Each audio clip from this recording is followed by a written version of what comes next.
I used to think being a good parent meant shaping my children into the best version of themselves. So, teaching them right from wrong, instilling values, and ensuring they walk the path I believe was best for them. I mean, isn't that what parenting is all about? Giving your kids the wisdom you gathered, or making sure they don't make the same mistakes you did, or guiding them towards a future that's secure, that's successful, and hopefully fulfilling. But then I came across the Persian poet Kahlil Gibran's poem on children, and it hit me like a quiet truth I had been avoiding. The very first few lines alone were enough to shake my perspective, where Gibran writes, "Your children are not your children. They are the sons and daughters of life's longing for itself. They come through you, but not from you. And though they are with you, yet they belong not to you." At first, I resisted these statements. Of course, my children are mine. I held them as newborns. I stayed up with them through sickness. I worried endlessly about their future. So, what do you mean they don't belong to me? I was almost offended by the idea. But something about Gibran's words stayed with me. I read them again and again. Slowly, I began to see the truth in them. It was not a cold detachment, but a kind of deep respect. My children are not extensions of me. This is what I understood. They are their own beings. They carry their own purpose, their own potential. They're not here to fulfill my dreams. They're not here to correct my regrets. They are here to live their own lives, not the life I envision for them. And that was when I started to notice just how much of my parenting was rooted in control. It wasn't obvious. After all, I wasn't the overbearing father.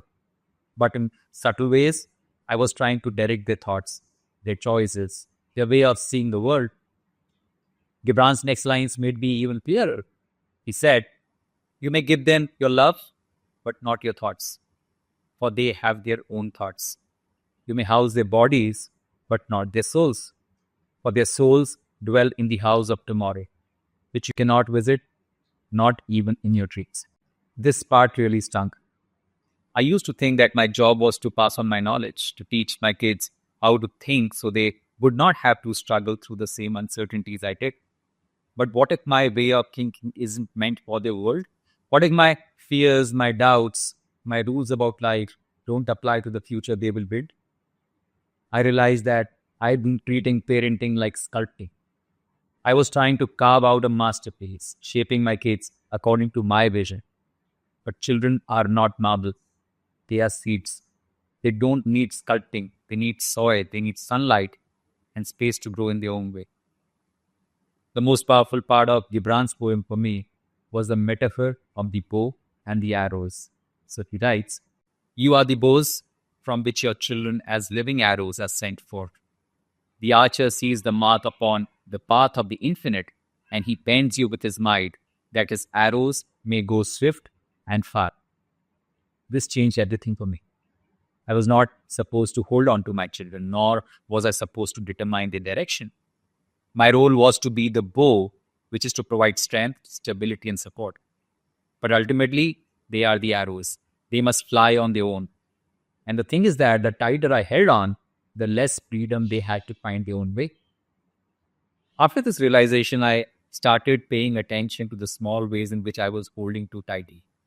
The times I corrected my son's opinions, not because they were wrong, but because they didn't align with mine.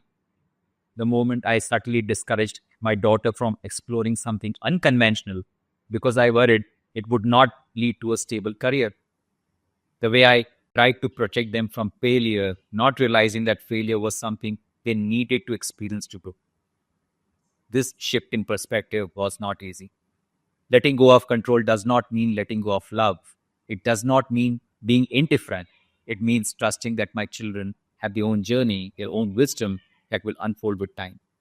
It means accepting that they will struggle, they will make mistakes, and they will find their own way, not in spite of me, but because I gave them the space to do so. That said, I would be lying if I said I don't still buy. Of course I do. I still want them to be well, to be happy, to be safe. I still catch myself wanting to step in when I see them facing uncertainty, when I sense that life might throw them a challenge they are not ready. But every time that anxiety creeps in, I remind myself of Gibran's words. I take a deep breath and repeat to myself, I am the bow, not the arrow. My job is to release, not to hold on. This does not mean I don't guide them, that I don't teach them or share my little wisdom. It just means I do it without the illusion that they must become what I imagine for them. It means I trust that they have their own journey to unfold in their own way, in their own time.